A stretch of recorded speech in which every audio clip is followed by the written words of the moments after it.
The third law. Make it easy. Chapter 11. Walk slowly, but never backward. On the first day of class, Jerry Uhlsman, a professor at the University of Florida, divided his film photography students into two groups. Everyone on the left side of the classroom, he explained, would be in the quantity group. They would be graded solely on the amount of work they produced. On the final day of class, he would tally the number of photos submitted by each student. 100 photos would rate an A, 90 photos a B, 80 photos a C, and so on. Meanwhile, everyone on the right side of the room would be in the quality group. They would be graded only on the excellence of their work. They would only need to produce one photo during the semester, but to get an A, it had to be a nearly perfect image.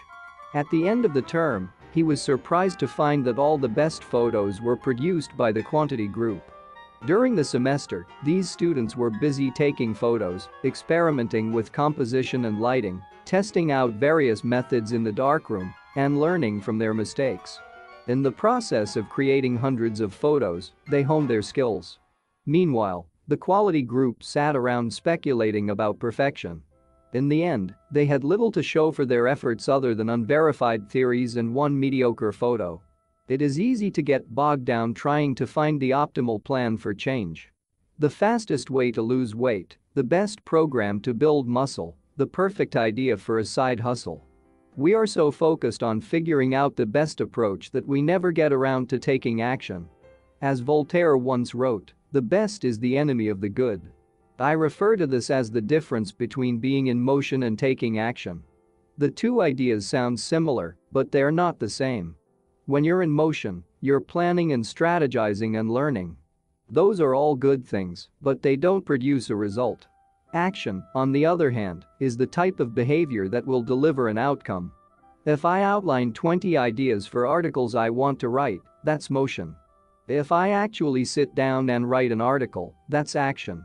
If I search for a better diet plan and read a few books on the topic, that's motion. If I actually eat a healthy meal, that's action. Sometimes motion is useful, but it will never produce an outcome by itself. It doesn't matter how many times you go talk to the personal trainer, that motion will never get you in shape. Only the action of working out will get the result you're looking to achieve. If motion doesn't lead to results, why do we do it? Sometimes we do it because we actually need to plan or learn more. But more often than not, we do it because motion allows us to feel like we're making progress without running the risk of failure. Most of us are experts at avoiding criticism. It doesn't feel good to fail or to be judged publicly, so we tend to avoid situations where that might happen. And that's the biggest reason why you slip into motion rather than taking action. You want to delay failure. It's easy to be in motion and convince yourself that you're still making progress. You think, I've got conversations going with 4 potential clients right now. This is good. We're moving in the right direction. Or, I brainstormed some ideas for that book I want to write. This is coming together. Motion makes you feel like you're getting things done. But really, you're just preparing to get something done. When preparation becomes a form of procrastination, you need to change something. You don't want to merely be planning. You want to be practicing. If you want to master a habit, the key is to start with repetition, not perfection. You don't need to map out every feature of a new habit. You just need to practice it. This is the first takeaway of the third law. You just need to get your reps in. How long does it actually take to form a new habit? Habit formation is the process by which a behavior becomes progressively more automatic through repetition. The more you repeat an activity, the more the structure of your brain changes to become efficient at that activity. Neuroscientists call this long-term potentiation, which refers to the strengthening of connections between neurons in the brain based on recent patterns of activity. With each repetition, cell-to-cell signaling improves and the neural connections tighten. First described by neuropsychologist Donald Hebb in 1949, this phenomenon is commonly known as Hebb's law. Neurons that fire together wire together. Repeating a habit leads to clear physical changes in the brain. In musicians, the cerebellum critical for physical movements like plucking a guitar string or pulling a violin bow is larger than it is in non-musicians. Mathematicians, meanwhile, have increased gray matter in the inferior parietal lobule, which plays a key role in computation and calculation. Its size is directly correlated with the amount of time spent in the field. The older and more experienced the mathematician, the greater the increase in gray matter. When scientists analyzed the brains of taxi drivers in London, they found that the hippocampus, a region of the brain involved in spatial memory, was significantly larger in their subjects than in non-taxi drivers. Even more fascinating, the hippocampus decreased in size when a driver retired. Like the muscles of the body responding to regular weight training, particular regions of the brain adapt as they are used and atrophy as they are abandoned. Of course, the importance of repetition in establishing habits was recognized long before neuroscientists began poking around. In 1860, the English philosopher George H. Lewes noted, "In learning to speak a new language, to play on a musical instrument, or to perform unaccustomed movements, great difficulty is felt. Because the channels through which each sensation has to pass have not become established, but no sooner has frequent repetition cut a pathway than this difficulty vanishes. The actions become so automatic that they can be performed while the mind is otherwise engaged."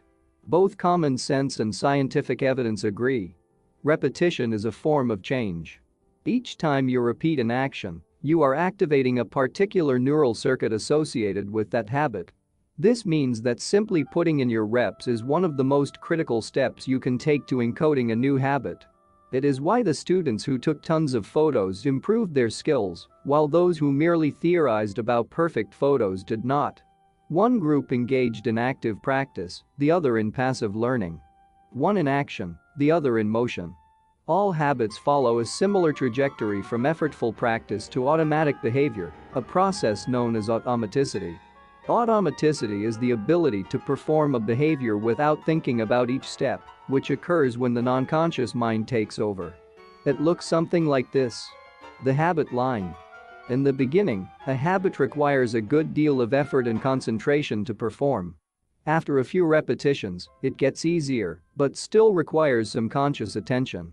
With enough practice, the habit becomes more automatic than conscious. Beyond this threshold, the habit line, the behavior can be done more or less without thinking. A new habit has been formed.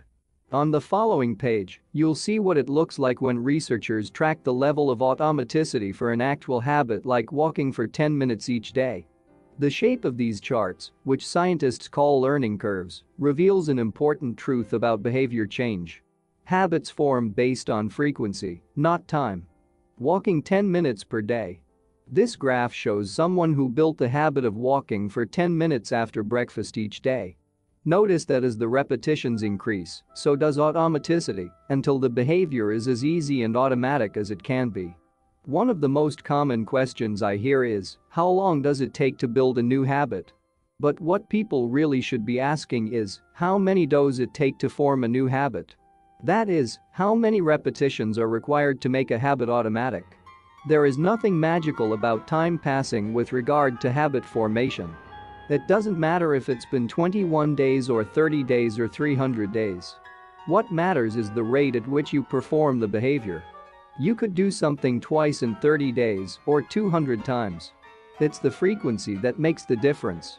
Your current habits have been internalized over the course of hundreds, if not thousands, of repetitions. New habits require the same level of frequency.